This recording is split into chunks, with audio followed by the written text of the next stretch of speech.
নমস্কার, শিপ্রা টিউটোরিয়াল চ্যানেলে সবাইকে তোমাদের স্বাগত জানাই।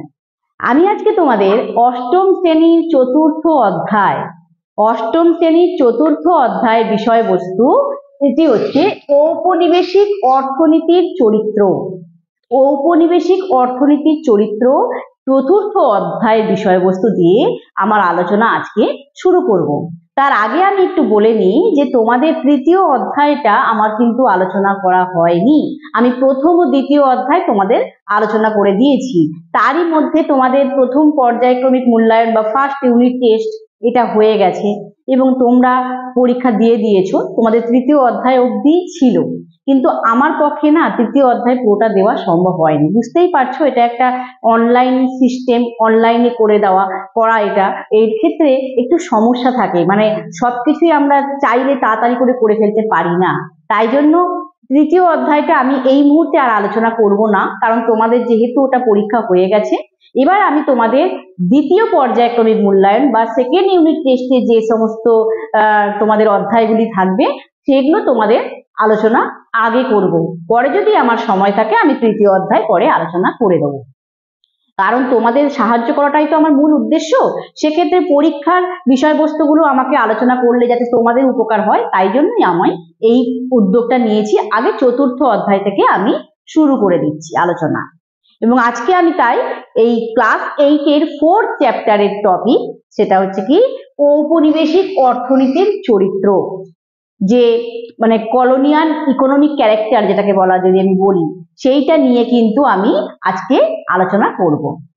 এক্ষেত্রে আমি বলি যে আমি আগে যেটুকু তোমাদের দ্বিতীয় অধ্যায় পর্যন্ত আলোচনা করেছি, সেখানে তোমাদের আমি বলেছি যে ব্রিটিশ ইস্ট ইন্ডিয়া কোম্পানি ধীরে ধীরে অষ্টাদশ শতকের শেষের দিকটাতে পুরোপুরি ভারতবর্ষের বেশিরভাগ অঞ্চলই পুরোপুরি দখল করে নেয়, তারা ক্যাপচার করে নেয়, তারা নিজেদের আধিপত্য বিস্তার করে বা সুপ্রিমেসি ক্রিয়েট করে। এটা আমি আগে আলোচনা করেছি। এবং এই ঊনবিংশ শতাব্দীর মাঝামাঝি সময় বা 19 শতকের মাঝামাঝি সময়, 19th সেঞ্চুরির মিডলে, সেরকম সময় কিন্তু সমগ্র ভারতেই বেশিরভাগটাই কিন্তু কোম্পানির অধীনে চলে গেছিল বা কোম্পানি কন্ট্রোল পাওয়ার পেয়ে গেছিল। এবং সেই সময় তাদের যে অধ্যুষিত এলাকা বা তাদের যে ক্যাপচারিং এরিয়া, সেই জায়গাতে, সেই সমস্ত অধ্যুষিত এলাকাতে যেগুলো তারা দখল করেছিল, সেই সমস্ত অঞ্চলে তারা রাজস্ব বিষয়ে কিছু ভূমি রাজস্ব ব্যবস্থা তৈরি করেছিল, মানে রাজস্ব আদায় করার জন্য বা রেভিনিউ কালেক্ট করার জন্য ল্যান্ড রেভিনিউ সিস্টেম কিছু তৈরি করেছিল বা তারা এস্টাবলিশ করেছিল। মানে রাজস্ব বিষয়ক রাজস্ব আদায়ের জন্য ভূমি রাজস্ব ব্যবস্থা করেছিল। সেটা কি কি? 3 ধরনের ভূমি রাজস্ব ব্যবস্থা করেছিল। কি কি সেটা? প্রথম হচ্ছে চিরস্থায়ী বন্দোবস্ত বা পার্মানেন্ট সেটেলমেন্ট। চিরস্থায়ী বন্দোবস্ত বা পার্মানেন্ট সেটেলমেন্ট কোথায় করেছিল আমি পরে আলোচনা করছি। দ্বিতীয় হচ্ছে রায়তওয়ারি বন্দোবস্ত বা রায়তওয়ারি সেটেলমেন্ট, এবং তৃতীয় হচ্ছে মহলওয়ারি বন্দোবস্ত বা মহলওয়ারি সেটেলমেন্ট। এই 3টে ভূমি রাজস্ব ব্যবস্থা বা ল্যান্ড রেভিনিউ সিস্টেম করেছিল সমগ্র ভারতবর্ষে কারা? British east India company. এবার আমি প্রথম একটা একটা করে তোমাদের এই ভূমি রাজস্ব ব্যবস্থা সম্পর্কে, তাদের যে চরিত্র সেইটা নিয়ে বা তাদের ক্যারেক্টারিস্টিক্সটা নিয়ে আমি আলোচনা করব এই ল্যান্ড রেভিনিউ সিস্টেম গুলো। প্রথম আমি আলোচনা করব চিরস্থায়ী বন্দোবস্ত সম্পর্কে বা পার্মানেন্ট সেটেলমেন্ট সম্পর্কে। এক্ষেত্রে বলি আমি, এই পার্মানেন্ট সেটেলমেন্ট বা চিরস্থায়ী বন্দোবস্ত করা হয়েছিল আর কি, এটা প্রবর্তিত হয়েছিল বা চালু ছিল কোথায় বলতো? বাংলায়, বাংলা, বিহার, উড়িষ্যায়।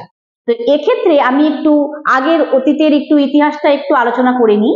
যে তোমাদের আমি বলেছি যে 1765 খ্রিস্টাব্দে ব্রিটিশ কোম্পানি বাংলা, বিহার, উড়িষ্যার দেওয়ানির অধিকার পেয়েছিল বা দেওয়ানির রাইটস পেয়েছিল, এটা আমি আলোচনা করেছি।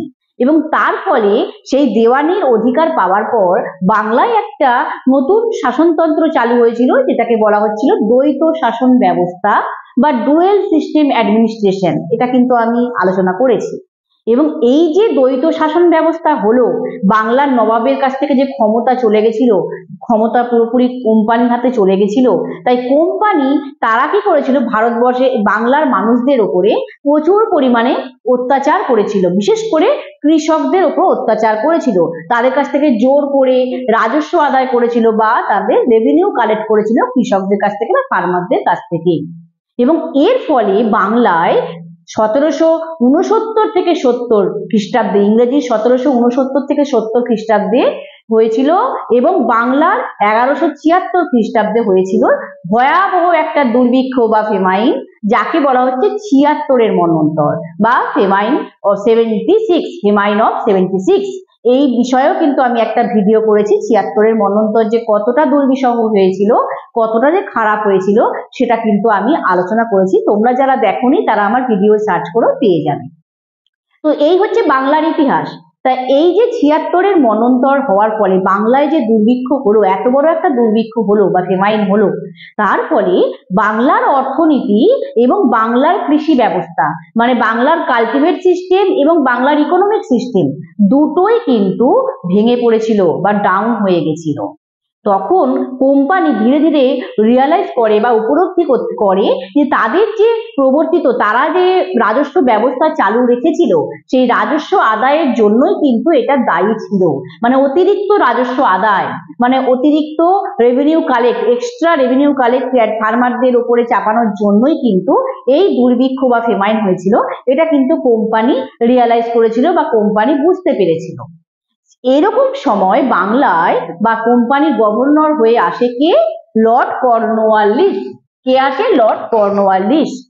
তিনি কি করেছিলেন, এই যখন দেখলেন যে বাংলার অর্থনীতি একেবারে ভেঙে পড়েছে বা ইকোনমিক সিস্টেম একদম ডাউন হয়ে গেছে, তাই বাংলার অর্থনীতিকে চাঙ্গা করার জন্য তিনি রাজস্ব ব্যবস্থাকে একটু পরিবর্তন করলেন বা রেভিনিউ সিস্টেমকে একটু চেঞ্জ করে তিনি 1772 খ্রিস্টাব্দে ইজারাদারি ব্যবস্থা বা ইজারা সিস্টেম, 1772-তে লর্ড কর্নওয়ালিস ইজারা সিস্টেম চালু করেন বা ইজারাদারি ব্যবস্থা চালু করেন।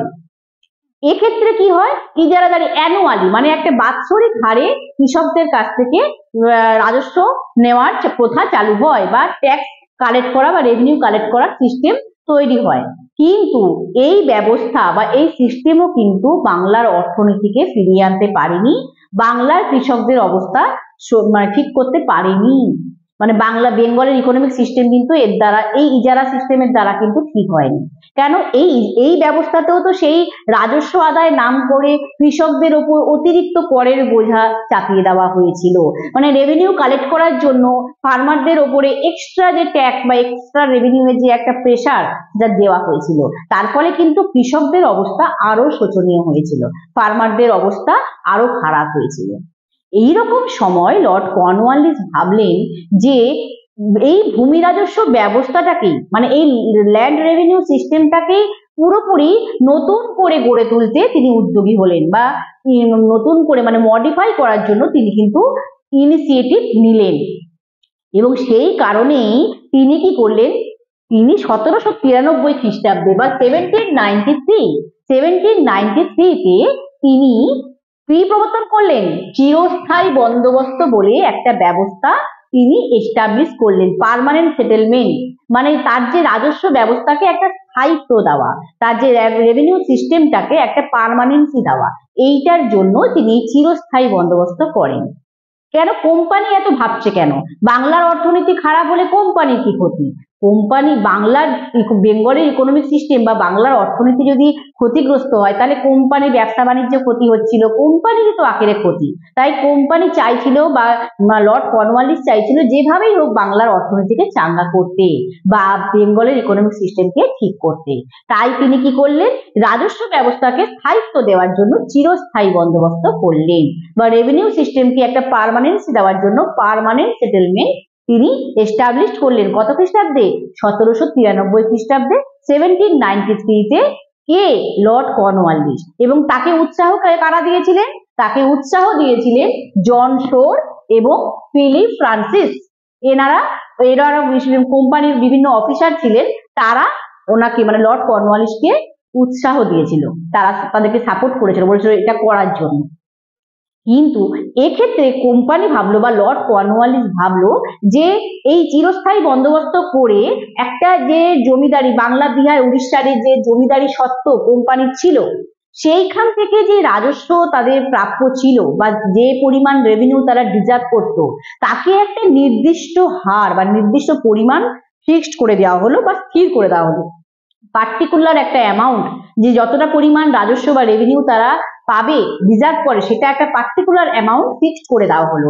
এই সিস্টেমে মানে চিরস্থায়ী বন্দোবস্তে নির্দিষ্ট পরিমাণ একটা কোম্পানি প্রাপ্য রাজস্বকে একটা নির্দিষ্ট পরিমাণ করে স্থির করে দেওয়া হলো, এবং এর দ্বারা কোম্পানি ভাবলো যে বাংলার মানে অর্থনীতি অনেকটা চাঙ্গা হবে বা বেঙ্গলের ইকোনমিক সিস্টেম অনেকটা স্ট্রং হবে।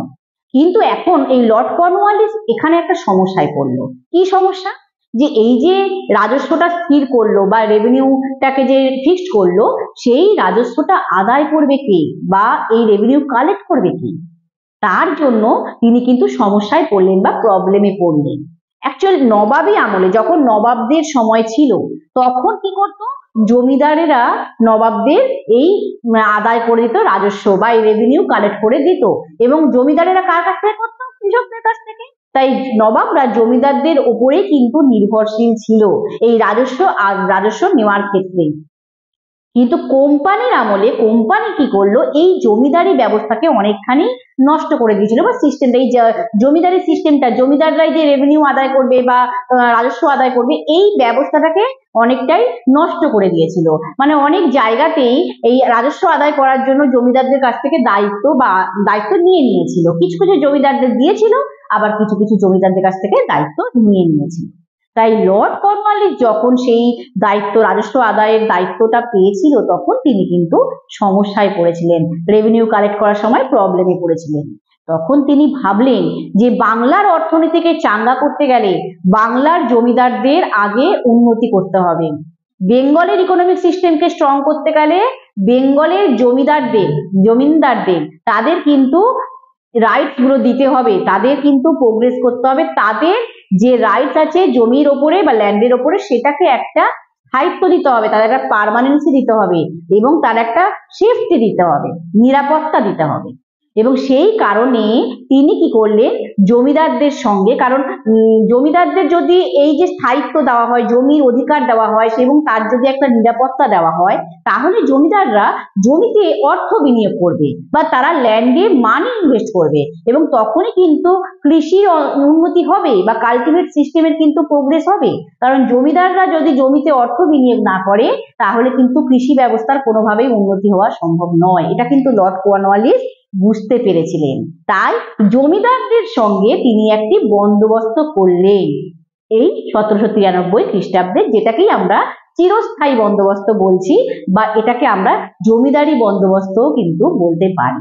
এই বন্দোবস্তে জমিদারদের কি করলেন, তিনি জমির মালিকানা দিলেন, এবং জমির মালিকানা মানে ল্যান্ড ওনারশিপ দিলেন, ল্যান্ড ওনারদের ল্যান্ড ওনারশিপটা দিলেন, এবং সেই জমি তারা মানে জমি নির্দিষ্ট পরিমাণ রাজস্ব যদি কোম্পানিকে দিয়ে দিতে পারতো জমিদার, তাহলে সেই জমির মালিকানা তারা পেয়ে যেত, এবং সেই জমিকে তারা উত্তরাধিকার সূত্রেও কিন্তু ভোগ করতে পারতো।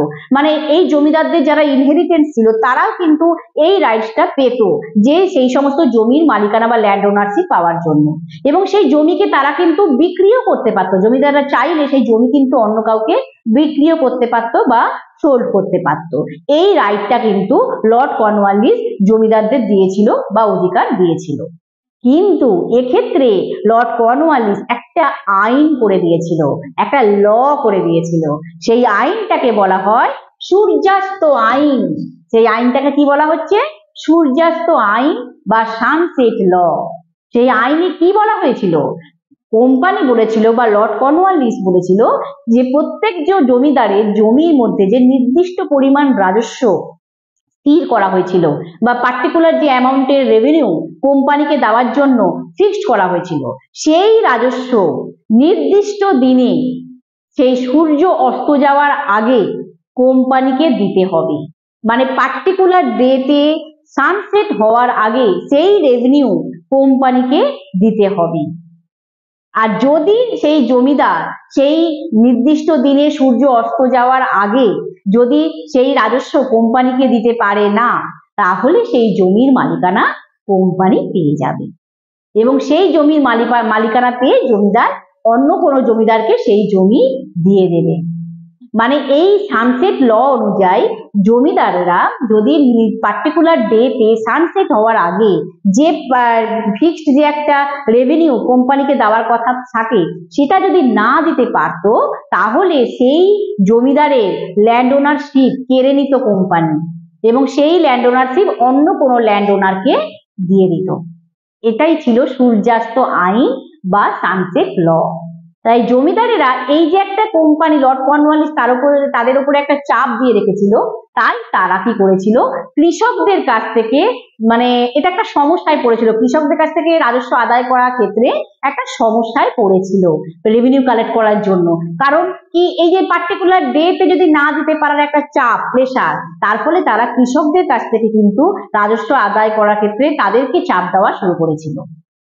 মানে এই ব্যবস্থা অনুযায়ী কোম্পানির হয়তো প্রভুত্ব বেড়েছিল, কোম্পানির হয়তো সুপ্রিমেসি আরো বেড়েছিল, তাদের অথরিটি আরো এক্সপ্যান্ড করেছিল, কিন্তু জমিদারদেরও কিন্তু রাইট পেয়েছিল, জমিদারি সত্ত্ব তারা পেয়েছিল। এই আইনটা যদি তুমি একদিকে তোমরা রাখো, তাহলে ওই জমিদারেরা কিন্তু অনেক অধিকার পেয়েছিল। তার সঙ্গে সঙ্গে জমিদারেরা আরো একটা অধিকার পেয়েছিল, সেটা হচ্ছে কৃষকদেরকে জমি রাজস্ব আদায় করার জন্য তারা কিন্তু অত্যাচার করতে পারতো এবং কৃষক যদি মানে ফার্মাররা যদি রেভিনিউ ঠিক সময় বা রাজস্ব ঠিক সময় না দিত, তার জমিও কিন্তু বাজেয়াপ্ত করতে পারতো জমিদার, মানে তাদের ল্যান্ড ক্যাপচার করতে পারতো, ফার্মারদের ল্যান্ড ক্যাপচার করার রাইটও কিন্তু এই সমস্ত ল্যান্ড ওনারদের থাকতো। তাই জমিদারেরা কিন্তু অনেক অধিকার পেয়েছিল এই চিরস্থায়ী বন্দোবস্তে, তাই একে জমিদারি বন্দোবস্ত বলা হয়। এবং কোম্পানি পুরোপুরি রাজস্ব আদায়ের জন্য জমিদারদের উপর নির্ভরশীল ছিল। মানে এই রেভিনিউ কালেক্ট করার জন্য বাংলা, বিহার, উড়িষ্যার জমিদারি সত্ত্ব যেহেতু জমিদারদের দিয়ে দিয়েছিল, ল্যান্ড ওনারদের দিয়ে দিয়েছিল, তাই তাদের উপর ডিপেন্ডেবল ছিল, তাদের উপর নির্ভরশীল ছিল। কিন্তু এই ব্যবস্থা, এই বন্দোবস্ত, চিরস্থায়ী বন্দোবস্তের ফলে কৃষকদের অবস্থা কিন্তু আরো শোচনীয় হয়ে গেছিল। কৃষকরা কিন্তু পুরোপুরি ক্রীতদাসে পরিণত হয়েছিল। কেন? কারণ দেখ, চাষিরা এতদিন নবাবী আমলে তারা জমি চাষ করার বদলে একটা দখলি সত্ত্ব পেত, মানে ক্যাপচারিং একটা রাইট পেত। যে জমি তারা চাষ করতো, যে ল্যান্ডটা তারা কালটিভেট করতো, সেই জমি তাদের একটা দখল করার রাইট ছিল বা ক্যাপচার করার রাইট ছিল নবাবী আমলে। কিন্তু কোম্পানির আমলে যখন তারা জমিদারদের আমল, লর্ড কর্নওয়ালিস যখন এই ব্যবস্থাটা প্রবর্তন করলো, চিরস্থায়ী বন্দোবস্ত বা পার্মানেন্ট সেটেলমেন্ট, তখন কি হলো, কৃষকরা জমিদারদের অধীনে চলে গেল, জমির মালিকানা পুরোপুরি জমিদারদের কাছে চলে গেল। তাই কৃষকরা জমিদারদের ক্রীতদাসে পরিণত হলো বা ল্যান্ড ওনারদের স্লেভসে পরিণত হলো। তাই কৃষকদের অবস্থা খুবই শোচনীয় হয়ে গেল। এই চিরস্থায়ী বন্দোবস্তের ফলে তাদের কিন্তু কোনো উন্নতি হয়নি। এমনকি অনেক সময় কি হতো, প্রাকৃতিক দুর্যোগের ফলে, এই যেমন দুর্ভিক্ষ হয়েছিল, সেরকম বৃষ্টি হয়, খরা, রোদ হয়, বৃষ্টি কম হয়, তখন ফসল কিন্তু কম উৎপাদন হতো, কিন্তু চাষিদের কিন্তু, কৃষকদের কিন্তু রাজস্ব দিতেই হতো, রেভিনিউ কিন্তু দিতেই হতো, না হলে তারা কিন্তু জমিদারদের কাছ থেকে অত্যাচারিত হতো বা তারা টর্চার করতো, জমিদাররা, ল্যান্ড ওনাররা ফার্মারদের টর্চার করতো। মানে এই পার্মানেন্ট সেটেলমেন্ট বা চিরস্থায়ী বন্দোবস্তের মাধ্যমে জমিদারদের অধিকার অনেকটা বেড়েছিল, কোম্পানি তাদের প্রভুত্ব আরো বাড়িয়েছিল, কোম্পানি তাদের আরো বেশি সুপ্রিমেসি আরো এক্সপ্যান্ড করেছিল, কিন্তু চাষিদের বা ফার্মারদের অবস্থা কিন্তু আরো খারাপ হয়েছিল, তাদের কিন্তু আরো সিচুয়েশন আরো খারাপ হয়েছিল। এটা হচ্ছে চিরস্থায়ী বন্দোবস্তের এফেক্ট বা প্রভাব। আর এই হচ্ছে চিরস্থায়ী বন্দোবস্তের চরিত্র, লর্ড কর্নওয়ালিস যেটা এস্টাবলিশ করেছিল এই পার্মানেন্ট সেটেলমেন্টের ক্যারেক্টারিস্টিক্স। এইবার আমি আলোচনা করব তোমাদের আরো দুটি ভূমি রাজস্ব ব্যবস্থা বা ল্যান্ড রেভিনিউ সিস্টেম সম্পর্কে। সেই দুটি কি কি? একটি হচ্ছে রায়তওয়ারি বন্দোবস্ত বা রায়তওয়ারি সেটেলমেন্ট এবং আরেকটি হলো মহলওয়ারি বন্দোবস্ত বা মহলওয়ারি সেটেলমেন্ট। এই দুটোর কি চারিত্রিক বৈশিষ্ট্য বা তাদের কি ক্যারেক্টারিস্টিক্স, সেইটা কিন্তু আমি এবারে আলোচনা করব বা ডিসকাস করব। প্রথম আমি বলবো রায়তওয়ারি বন্দোবস্ত। এই রায়তওয়ারি বন্দোবস্ত কে করেছিলেন? এই রায়তওয়ারি বন্দোবস্ত থমাস মানরো থমাস মানরো তিনি এই ব্যবস্থাটি প্রবর্তন করেন বা এস্টাবলিশ করেন। এই ব্যবস্থা কোথায় চালু ছিল?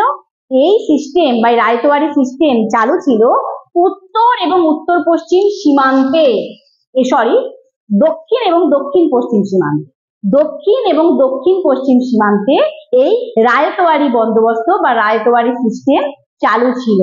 সেই জায়গাটা কোথায়?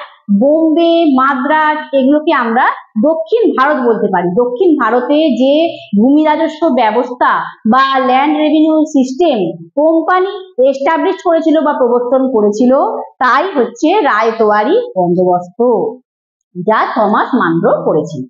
এখানে রায়ত মানে কি? রায়ত মানে হচ্ছে কৃষক, অর্থাৎ কোম্পানি সরাসরি চাষি বা কৃষকদের সঙ্গে, রায়তদের সঙ্গে এই বন্দোবস্ত চুক্তি করেছিল বা এই সিস্টেম বা সেটেলমেন্ট করেছিল। আসলে লর্ড কর্নওয়ালিস বাংলায় যে চিরস্থায়ী বন্দোবস্ত করেছিল বা এই যে পার্মানেন্ট সেটেলমেন্ট করেছিল, তার একটা নেতিবাচক প্রভাব বা একটা ব্যাড এফেক্ট কোম্পানির বিভিন্ন মহলে পড়েছিল। কারণ কি, যে এক্ষেত্রে কোম্পানি মনে করেছিল যে চিরস্থায়ী বন্দোবস্তের ফলে জমিদারদের উপরে তাদের ডিপেন্ড করে থাকতে হয়েছিল বা নির্ভর করে থাকতে হতো রাজস্ব আদায় করার জন্য বা রেভিনিউ কালেক্ট করার জন্য, এবং জমিদারেরা কৃষকদের উপর প্রচন্ড অত্যাচার করছিল বা টর্চার করছিল। কোম্পানি ভাবলো কি, যে আমরাই সরাসরি কৃষকদের সঙ্গে সম্পর্ক স্থাপন করি বা ডাইরেক্ট রিলেশনশিপ করতে চেয়েছিল। কাদের সঙ্গে? কৃষকদের সঙ্গে বা রায়তদের সঙ্গে, ফার্মারদের সঙ্গে। সেই কারণে তারা এই সিস্টেম বা সেটেলমেন্ট কৃষকদের সঙ্গে করেছিল বা রায়তদের সঙ্গে করেছিল, যাকে রায়তওয়ারি বন্দোবস্ত বা রায়তওয়ারি সেটেলমেন্ট বলা হচ্ছে। তাতে তারা মনে করলো যে এর ফলে কৃষকদের উপর জমিদারদের অত্যাচার আর হবে না, আর তাদেরও জমিদারদের উপর আর নির্ভর করে থাকতে হবে না। তারা জমিদারদের উপর ডিপেন্ড করে থাকতে চেয়েছিল না, এবং চাষিদের উপর যাতে জমিদারদের, কৃষকদের যে ফার্মারদের উপর যাতে জমিদার ল্যান্ড ওনারদের যাতে টর্চারটা কমে যায় বা অত্যাচারটা কমে যায়, তার জন্যই তারা কিন্তু এই সেটেলমেন্ট করেছিল। এবং এই সেটেলমেন্টটা কোথায় হয়েছিল? দক্ষিণ ভারতে হয়েছিল। কিন্তু এর ফলে তারা এই বন্দোবস্ত অনুযায়ী বা সেটেলমেন্ট অনুযায়ী তারা কি করেছিল? তারা কৃষককেই জমির মালিকানা দিয়েছিল। তারা সেই জমির মালিকানা, কৃষকরা একটা নির্দিষ্ট একটা রাজস্বের হার যেটা স্থির করা হয়েছিল, মানে রাজস্ব দেওয়ার কথা বলা হয়েছিল কোম্পানিকে, সেই রাজস্ব বা সেই রেভিনিউ দিলে জমি মালিকানা কৃষকদের দেওয়া হয়েছিল, এবং সেই ল্যান্ড ওনারশিপ যে ফার্মাররা পেয়েছিল সেটা কিন্তু তারা সেই জমিকে বিক্রি করতে পারতো, তারা কাউকে উপহার দিতে পারতো বা মর্গেজও রাখতে পারতো, অর্থাৎ বন্ধকও রাখতে পারতো। জমিকে তারা সোল্ড করতে পারতো বা জমি কাউকে গিফট করতে পারতো, উপহার দিতে পারতো, বা সেটাকে মর্গেজ রাখতে পারতো বা বন্ধকও দিতে পারতো। এইটা অধিকারটা কিন্তু কোম্পানি কৃষকদের দিয়েছিল এই সেটেলমেন্টে, যেটা দক্ষিণ ভারতে হয়েছিল। কিন্তু আদতে বা বাস্তবে কি হয়েছিল বলতো? বাস্তবে কিন্তু এই জমির মালিকানা কিন্তু চাষিদের উপরে ছিল না। তারা কিন্তু, ফার্মাররা কিন্তু মানে প্র্যাকটিক্যালি কিন্তু কোনো ল্যান্ড ওনারশিপ পায়নি। তারা এই সেটেলমেন্টে বা এই বন্দোবস্তে কোম্পানির অধীনে থাকা ভাড়াটে চাষিতে পরিণত হয়েছিল। মানে কোম্পানির অথরিটিতে, কোম্পানির আন্ডারে তারা টেনান্ট ফার্মারে পরিণত হয়েছিল, ভাড়াটে চাষি, যারা জমিতে ভাড়া বা খাজনা দিয়ে তারা চাষ করত। এবং সেই রাজস্বের হার কিন্তু স্থায়ী ছিল না, সেই রাজস্বের হার কিন্তু পরিবর্তন করা হয়েছিল, মানে প্রতি সময় সময় পিরিয়ডিক্যালি সেগুলো কিন্তু এই সংশোধন করা হতো, বা রাজস্বের হারটা, রেভিনিউয়ের যে রেটটা সেটা কিন্তু চেঞ্জ করা হতো। তাই এই রাজস্বের হারটা এতটাই উঁচু ছিল, হাই রেটে ছিল, যে সেটা দিতে কৃষকদের কিন্তু খুবই কষ্ট হতো। অনেক সময় তাদের যখন প্রাকৃতিক দুর্যোগ হতো তখনও কিন্তু তাদের দিতে হতো, এই রেভিনিউ দিতে হতো, হাজরা দিতে হতো। তা না হলে কিন্তু জমির মালিকানা কোম্পানি নিয়ে নিত বা ল্যান্ড ওনারশিপ নিয়ে নিত, এবং এর ফলে কিন্তু কৃষকদের অবস্থা কিন্তু আরো শোচনীয় হয়েছিল। এক্ষেত্রেও কিন্তু কৃষকদের অবস্থা খুবই খারাপ হয়েছিল, এবং তারা সেই রাজস্ব দিতে পারার জন্য, যেটা উঁচু হারে হাই রেটে যে রেভিনিউ ঠিক করা হয়েছিল, সেটা দিতে গিয়ে তাদের অনেক সময় জমি ধার বন্ধক দিতে হতো বা জমির জন্য টাকা ধার করতে হতো, এসব কিন্তু করতে হতো, মানে লোন নিতে হতো বা ল্যান্ডকে মর্গেজ রাখতে হতো। আলটিমেটলি বা বলতে পারো বস্তুত পক্ষে চাষিদের অবস্থা কিন্তু এই রায়তওয়ারি বন্দোবস্ততেও কিন্তু খারাপ হয়েছিল। এতদিন তারা জমিদারদের, চিরস্থায়ী বন্দোবস্তে তারা জমিদারদের অধীনে ছিল, আর রায়তওয়ারি বন্দোবস্তে তারা কাদের অধীনে হলো? কোম্পানিরই অধীনে হলো। তারা কিন্তু দু জায়গাতেই কিন্তু তারা সেই কৃতদাসেই পরিণত হলো, তারা কিন্তু সেই স্লেভসেই পরিণত হলো। তাই রায়তওয়ারি বন্দোবস্ততেও কিন্তু চাষিদের কোনো উন্নতি হয়নি, ফার্মারদের কিন্তু কোনো প্রোগ্রেস হয়নি। এরপরে আমি বলবো মহলওয়ারি বন্দোবস্ত সম্পর্কে। মহলওয়ারি বন্দোবস্ত করেছিলেন হল্ট ম্যাকেনজি, যিনি প্রবর্তন করেছিলেন বা এস্টাবলিশ করেছিলেন। এই মহলওয়ারি বন্দোবস্তটা উত্তর ও উত্তর পশ্চিম ভারতে, মানে নর্থ টু নর্থ ওয়েস্টার্ন যে প্রভিন্স গুলো ছিল, আর রায়তওয়ারিটা করেছিল হয়েছে সাউথ বা সাউথ ওয়েস্টার্ন যে প্রভিন্স, যেমন বোম্বে, মাদ্রাজ বললাম। আর এটা হয়েছে মহলওয়ারি হয়েছে উত্তর ও উত্তর পশ্চিম সীমান্তের যে প্রদেশগুলো, নর্থ টু নর্থ ওয়েস্টার্ন যে প্রভিন্স গুলো, যেমন কি কি, যেমন উত্তরপ্রদেশ, আগ্রা, অযোধ্যা, মধ্যপ্রদেশ, এইসব জায়গাতে কিন্তু এই মহলওয়ারি ব্যবস্থা চালু হয়েছিল বা মহলওয়ারি সেটেলমেন্ট এস্টাবলিশ হয়েছিল। কে করেছিল? Holt Mackenzie. এই মহল মানে কি? মহল মানে হচ্ছে গ্রাম সমষ্টি, মানে entire village as a unit, অনেকগুলো গ্রামকে একসঙ্গে বলা হচ্ছে গ্রাম সমষ্টি। এবং এই সেটেলমেন্টটা কোম্পানি করেছিল এই সমস্ত গ্রামের যে প্রধান বা ভিলেজের হেডম্যান, তাদেরকেই কিন্তু কালেক্টর করেছিল, তারাই কিন্তু এই রেভিনিউ কালেক্ট করতো কোম্পানির হয়ে। মানে রাজস্ব আদায় করার দায়িত্ব দিয়ে দিয়েছিল গ্রামের প্রধানদের ওপরে। অনেকগুলো গ্রামের যে প্রধান ছিল বা ভিলেজ হেডম্যান ছিল, তাদেরকে এই মহলওয়ারি বন্দোবস্ততে এই দায়িত্ব, রেভিনিউ কালেক্ট করার দায়িত্ব দিয়েছিল বা রাজস্ব আদায় করার দায়িত্ব কোম্পানি দিয়েছিল। তার মানে এক্ষেত্রে কিন্তু কোনো ব্যক্তিগত কৃষক শুধু এই রাজস্ব দেওয়ার ক্ষেত্রে দায়িত্বে থাকতো না, এটা কিন্তু একটা যৌথ দায়িত্ব ছিল বা কালেকটিভ রেসপন্সিবিলিটি ছিল। মানে অনেকগুলো গ্রামের যে প্রধান, সেই কিন্তু রাজস্বগুলোকে আদায় করে কোম্পানিকে দিত। কিন্তু এক্ষেত্রেও কিন্তু রাজস্বের হার কিন্তু পরিবর্তন করা হতো, মানে ওই স্থায়ী ছিল না, সময় সময় কিন্তু এটাও কিন্তু চেঞ্জ হতো। এবং এখানেও কিন্তু রাজস্বের হার এতটাই বেশি ছিল যে, বা রাজস্বের যে রেট সেটা এতটাই হাই ছিল রেভিনিউয়ের, সেটার ফলে কিন্তু কৃষকরা সেই মানে রাজস্ব দিতে বা রেভিনিউ দিতে তাদের কিন্তু ধার করতে হতো, তাদের কিন্তু মানে টাকা ধার করে সেই রাজস্ব দিতে হতো। কেন? জমি অনেক সময় ফসল উৎপাদন ঠিকঠাক হতো না, প্রাকৃতিক দুর্যোগ তো প্রায় লেগে থাকতো, তাই ফার্মারদের কিন্তু সবসময় যে তারা মানে জমিতে ক্রপ প্রোডাকশন করতে পারতো তা না, বা ফসল উৎপাদন করতে পারতো না, সেক্ষেত্রে কিন্তু তাদের ধার করতে হতো। আবার এই ধার করতো কাদের কাছ থেকে? মহাজন কাছ থেকে, মানি লেন্ডারদের কাছ থেকে। আর মহাজনরা কি, এই সময় একটা মহাজনী সিস্টেম চালু হয়েছিল বা মহাজনী ব্যবস্থা এরপরে চালু হয়েছিল। সেটা কি ছিল? মহাজনরা, মানি লেন্ডাররা তো খুব চালাক থাকতো, খুব চতুর ছিল। তারা কি করতো? চাষিদেরকে চড়া সুদে টাকা ধার দিত জমিটাকে বন্ধক নেওয়ার নাম করে।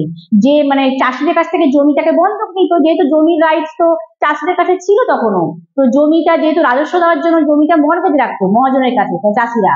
এবং মহাজন কি করতো? তার চাষিরা তো সবাই অশিক্ষিত ছিল, তাই মহাজন তাদেরকে চড়া সুদে জমিটাকে বন্ধক রেখে তাদেরকে টাকা ধার দিত। এবং এই যে সুদের হার, এই চড়া সুদ কোনোদিনও কিন্তু কমতো না। কেন? তারা তো মহাজনরা তো চাষিরা তো খুবই অশিক্ষিত ছিল, তাদেরকে কারচুপি করে, তারা জালিয়াতি করে, ফরজারি করে এই মানি লেন্ডাররা বা মহাজনরা তারা কি করতো? সেই জমি টাকা ধার বেশি বেশি করে ধার দিত, এবং লাস্টে যখন চাষিরা সেই টাকা শোধ করতে পারতো না, তখন সেই জমি তারা মহাজনরা বাজেয়াপ্ত করে নিত। মানে মানি লেন্ডাররা তারা কি করতো? জালিয়াতি করে বা ফরজারি করে এই সমস্ত ফার্মারদের কাছ থেকে তারা কি করতো? চড়া ইন্টারেস্টে, হাই রেট অফ ইন্টারেস্ট দিয়ে তাদেরকে লোন দিত টাকা, এবং ল্যান্ডটাকে মর্গেজ হিসাবে ফার্মারদের রাখতে হতো এই মানি লেন্ডারদের কাছ থেকে। কিন্তু এই তারা তো ইলিটারেট ছিল, ফার্মাররা তো ইলিটারেট ছিল, তাই তারা কি করতো? এই সমস্ত মানি লেন্ডারদের যে কারচুপি, তাদের যে জালিয়াতি বা ফরজারিটা তারা বুঝতে পারতো না, তাই তারা কি করতো? চড়া সুদ আস্তে আস্তে বাড়তে থাকতো, হাই রেট অফ ইন্টারেস্ট আরো বাড়তে থাকতো, তখন মানি লেন্ডারদেরকে জমি তারা মর্গেজ থেকে ছাড়াতে পারতো না, তখন জমিটা দিয়ে দিতে বাধ্য হতো। এবং সেইভাবে কিন্তু ক্যাপচার করতো মানি লেন্ডাররা চাষিদের কাছ থেকে এই সমস্ত ল্যান্ড। এর ফলে যখন কৃষক বিদ্রোহ হয়, যখন পিজেন্ট রিভোল্ট হয়, তখন কিন্তু মহাজনদের ওপরে কিন্তু কৃষকরা প্রচন্ড পরিমাণে ক্ষেপে গেছিল বা লেগে গেছিল, তাই তাদেরকে কিন্তু আগে আক্রমণ করেছিল এই মহাজনদের ওপরেই। মহাজনদেরকে আগে আক্রমণ করেছিল। মানে চারিদিক থেকে যখন এই ভূমি রাজস্ব ব্যবস্থার দ্বারা কৃষকরা ক্ষতিগ্রস্ত হচ্ছে, কৃষকরা যখন মারাত্মকভাবে এফেক্টেড হচ্ছে ফার্মাররা, তখন তারা কি করেছিল, বিদ্রোহ করেছিল বা রিভোল্ট করেছিল, যাকে পিজেন্ট রিভোল্ট বলছে বা কৃষক বিদ্রোহ বলছে। এবং সেই বিদ্রোহেতে কিন্তু তারা মহাজনদের ওপর কিন্তু মারাত্মকভাবে আক্রমণ করেছিল বা অ্যাটাক করেছিল। এই হলো ভূমি রাজস্ব বাংলা বা ভারতবর্ষ, পুরো ভারতবর্ষে যে কোম্পানি যে ভূমি রাজস্ব ব্যবস্থা চালু করেছিল বা ল্যান্ড রেভিনিউ সিস্টেম যে চালু করেছিল, তার ফলে কিন্তু বাংলার ভারতবর্ষের অর্থনীতি কতটা সমৃদ্ধশালী হয়েছিল সেটা ঠিক নেই, কারণ কৃষকদের অবস্থা তো উন্নতি হয়নি, তাই কি করে অর্থনীতি চাঙ্গা হবে। কিন্তু তখন কিন্তু এই জমিদারি মানে এই সমস্ত ভারতবর্ষে কোম্পানির প্রভুত্ব কিন্তু বেড়েছিল। তাদের একটা এই তিনটে সিস্টেমের মাধ্যমে বা তিনটে বন্দোবস্তের মাধ্যমে একটাই উদ্দেশ্য ছিল, বেশি পরিমাণে রাজস্ব আদায় করা, মানে হাই রেভিনিউ কালেক্ট করা। কোম্পানির এটাই মেন মোটিভ ছিল। এবং আস্তে আস্তে কিন্তু এর ফলে বাংলা তথা ভারতবর্ষের অর্থনীতি আরো খারাপ হয়ে যায়। কোম্পানি ধীরে ধীরে একদম মানে খুবই পরিমাণে তাদের সুপ্রিমেসি ক্রিয়েট করে বা তাদের আধিপত্য বিস্তার করতে। তো আমার চতুর্থ অধ্যায়ের বিষয়বস্তু যে ঔপনিবেশিক অর্থনীতির চরিত্র এবং তিনটে ভূমি রাজস্ব ব্যবস্থা নিয়ে আমি তোমাদের আলোচনা করলাম। আশা করি তোমাদের তিনটে ব্যবস্থাকেই বোঝাতে পেরেছি, তিনটে সেটেলমেন্ট যেগুলো তার ক্যারেক্টারিস্টিক্স বা তার চারিত্রিক বৈশিষ্ট্য আশা করি তোমাদের আমি বোঝাতে পেরেছি। এবং এইখানেই আমি এই বিষয়ের আলোচনা শেষ করছি। এবং আলোচনার শেষে আমি সকল ছাত্রছাত্রীদের উদ্দেশ্যে বলছি যে তোমরা মনে রাখবে যে শিক্ষা এটা কিন্তু একটা আজীবন যাত্রা। এই যাত্রা পথে তোমরা এক এক ধাপ করে এগোতে থাকো, আমি তোমাদের কিন্তু পথ দেখানোর জন্য সবসময় পাশে থাকবো। এখানেই আমি আমার আলোচনা শেষ করছি। এবং যারা এখনো শিপ্রা টিউটোরিয়াল চ্যানেলটি সাবস্ক্রাইব করোনি, চ্যানেলটি সাবস্ক্রাইব করে নিও এবং পাশে থাকা বেল আইকনটি অবশ্যই প্রেস করো। এখানে আমি আমার আলোচনা শেষ করলাম। নমস্কার।